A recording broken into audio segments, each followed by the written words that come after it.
छाल एक पेड़ की घिसकर लगाती थी। माँ छाल एक पेड़ की घिसकर लगाती थी, वो जख्म सूख जाता था जिस पर लगाती थी।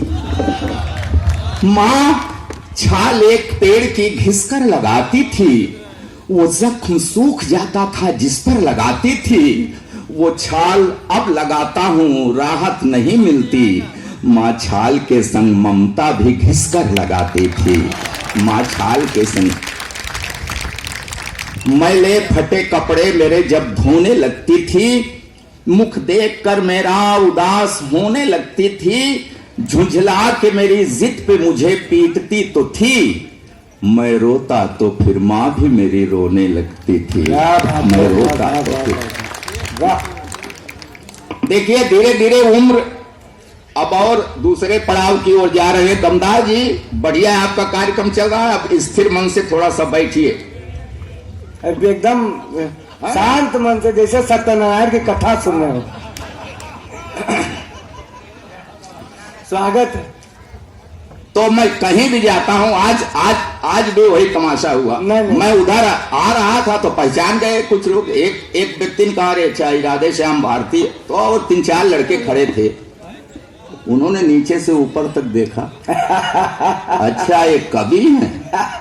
अभी हमारा बाल चेहरा, हम लोग पैदाइशी थोड़े जैसे हैं भाई साहब। हम भी सही आपसे बता रहे हैं, कृष्ण जैसे भोले भाले थे, वो तो घर गृहस्थी ने भैरव बाबा बना दिया। अगर वो लड़के वहां हैं तो मैं कह रहा हूं कि वक्त है जिसने तुम्हें यूं रूपवंती कर दिया। वाह। अभी अजीत शुक्ला को भी और कुछ नहीं मिला तो बाबा जी आजम खां का नाम राधे श्याम रख देते और लाला राम सीता राम कुछ कह सकते, लेकिन राधे श्याम का तो सुनना भैया अजीत जी, करो कि ये वक्त है जिसने तुम्हें यूं रूपवंती कर दिया, लेकिन याद रखना जाने कितनों को इसी ने किंवदंती कर दी। वाह वाह वाह। वक्त है जिसने तुम्हें यूं रूपवंती कर दिया, जाने कितनों को इसी ने किंवदंती कर दिया। देख कर मुझको हंसो मत, मैं भी गब्बर था कभी, वक्त ने गब्बर से मुझको अब बस। क्या बात है। वाह वाह वाह वाह वाह। सच कह रहा हूं दमदार भाई। हाँ, मैं छोटा सा था तो बड़ा होनहार था। सच। हाँ? अच्छा मैं छोटा था तो आप देखे थे। अरे बड़े बड़ों को देख लेते हैं, आप तो फिर भी छोटे थे। तो मैं छोटा था तो बड़ा होनहार था। हाँ, मुझको देखकर मेरी अम्मा, चाची, बुआ, मामी, मौसी सब कहती देखो देखो इसकी आंख मुझ पर गई है। कोई कहती इसकी नाक, कोई कहती होठ, कोई कहती हंसी, सब कहती अरे ये मुझ पर गया है, ये मुझ पर गया है, ये मुझ पर। वो तो बाद में मेरे गजब के कारनामों को देख के सब पलटी मार गए। कहने लगे हराम ज्यादा पता नहीं किस पर गया।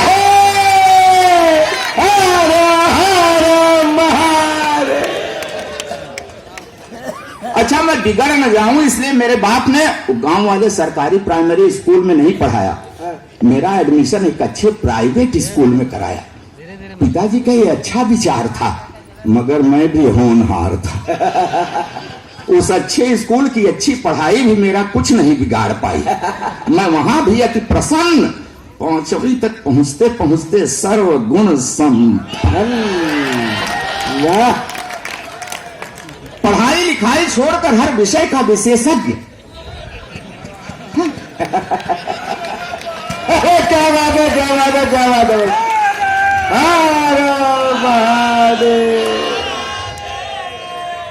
फिर मेरे बाप ने घर पर 50 रुपए महीने का ट्यूटर लगा दिया। हाँ, वो ट्यूटर मुझको 5 रुपए पढ़ाता था, 45 की ठुकाई करता। अच्छा मेरे ठुकाई कार्यक्रम में मेरे पिताजी भी रेगुलर सहयोग करते। कभी कभी फूफा, मामा, मौसा जी भी अपना कीमती वक्त देते थे। मैं शाम को पढ़ता जरूर, फिर पिटता जरूर, फिर रोता जरूर। जिस रोज नहीं सुनते मेरा रोना, मोहल्ले वाले आके पूछते आज बबुआ की तबीयत खराब है क्या? क्या बात है बाबा बाबा बाबा बाबा। अच्छा, इसी तरह बाल लीलाएं दिखाते हुए मैं इंटरमीडिएट में पहुंच गया, तो मेरे बाप ने नई मोटरसाइकिल मुझको दिलवा दी कि मैं ठीक समय से विद्यालय पहुंच जाऊं। मैं ठीक समय से पता नहीं कहां कहां पहुंच गया। फिर एक दिन ठीक समय से पुलिस पहुंच गया, फिर मैं ठीक जगह पर पहुंच गया। फिर आज 6 महीने के बाद तिहाड़ की तीर्थ यात्रा करके वापस लौटा हूं।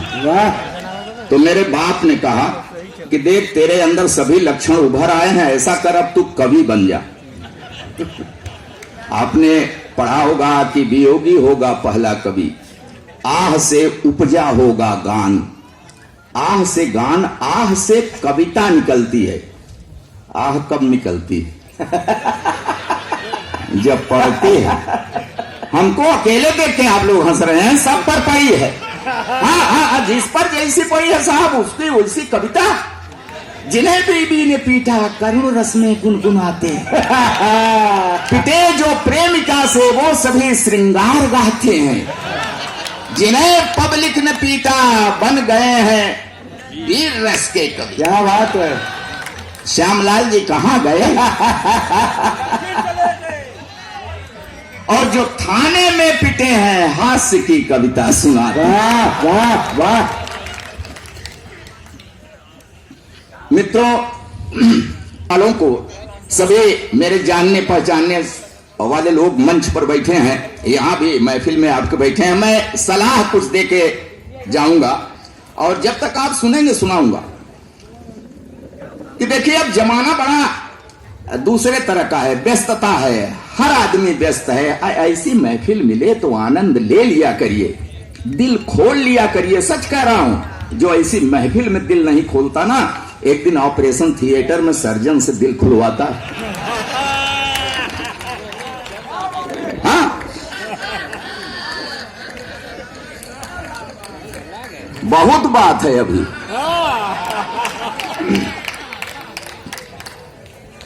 तो व्यस्तताओं में बड़ी गड़बड़ियां हो जाती हैं। आप बनारस के सुधीर श्रोता हैं, एक एक बात को पकड़िएगा। बड़ी गड़बड़ी व्यस्तता में हो जाती है। साहब हैं, सांस लेने की मोहलत नहीं मिलती, व्यस्त हैं। सुनिएगा साहब, कि साहब हैं, व्यस्तता में कैसे गड़बड़ी हो जाती है। वो कह रहा हूं कि साहब हैं, सांस लेने की मोहलत नहीं मिलती, हैं व्यस्त बहुत, काम से फुर्सत नहीं मिलती। बीवी है, घर गृहस्थ हैं, लड़के भी 4 हैं, साहब से किसी लड़के की सूरत नहीं। वाह वाह वाह वाह वाह वाह। ये व्यस्तता की गड़बड़ी है। क्या बात है, फिर से होता है ऐसा। आपके साथ हुआ है क्या? बड़े मगन में आप।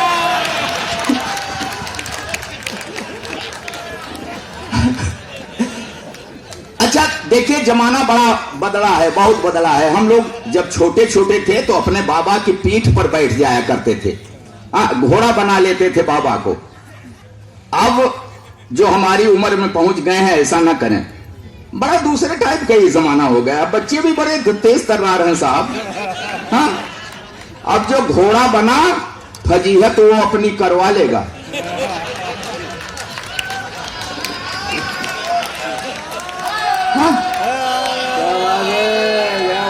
क्या बात है गुरु।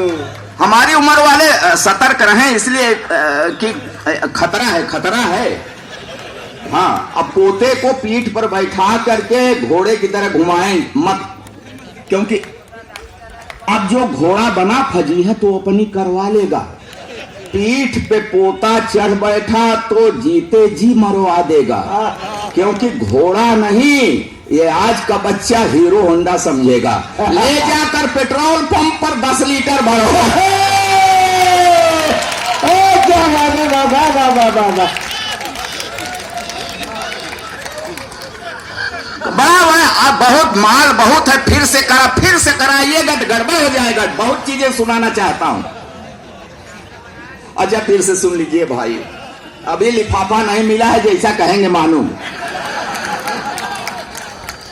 कह रहा हूं कि अब जो घोड़ा बना फजीहत वो अपनी करवा लेगा। पीठ पे पोता चढ़ बैठा तो जीते जी मरवा देगा। घोड़ा नहीं है आज का बच्चा, हीरो होंडा समझेगा। ले जाकर पेट्रोल पंप पर 10 लीटर भरवा। वाह मित्रों, क्या ज्यादातर लोग घर के सताए हुए हैं, मैं भी वैसे ही हूं। हाँ, जो सही है अब मानने में क्या है, आखिर तो सब पर बीत रही है भगवान जैसा, अब सर पर क्या किया जाए। हाँ, सच कह रहा हूं भाई साहब, रोज नया एक जख्म भरने भी नहीं देती। क्या बात है। रोज नया एक जख्म भरने भी नहीं देती। कान पकड़ती मन का कुछ करने भी नहीं देती। रोज नया एक जख्म भरने भी नहीं देती। कान पकड़ती मन का कुछ करने भी नहीं देती। कितनी व्यवस्था है, फरमाइश पर फरमाइश जीने नहीं देती। करो चौथ कब्रत रख कर मरने भी। क्या बात है गुरु, वाह। एक बार देखिए गुरु, आनंद तिवारी ज्यादा उछल के ताली बजा रहे हैं पीछे, भाविक साथ बैठे हैं। अच्छा आदरणीय, चलिए आपको ही सुनाता हूँ। नहीं, हम अपनी तकलीफ आपसे कहते हैं ना। हाँ, देखिए कोई हमारी बात हम जो नहीं कर पाते वो आप कह रहे हैं। क्या बात है? नहीं, इसलिए कह रहा हूं कि मैं प्रयागराज से आया हूं, है ना। वहां आप जानते हैं कि कुंभ लगता है, हर साल माघ मेला लगता है। तो हर साल मैं देखता हूं साधुओं की संख्या बढ़ती जा रही। तो रहम करिएगा। देखिए कोई भी सत्ता शासन हो, अब जो फरमाइश मुझसे हुई थी, मैं एक कविता सुना देता हूं, उसके बाद नहीं सुनाऊंगा, 2 कविताएं नहीं सुनाऊंगा।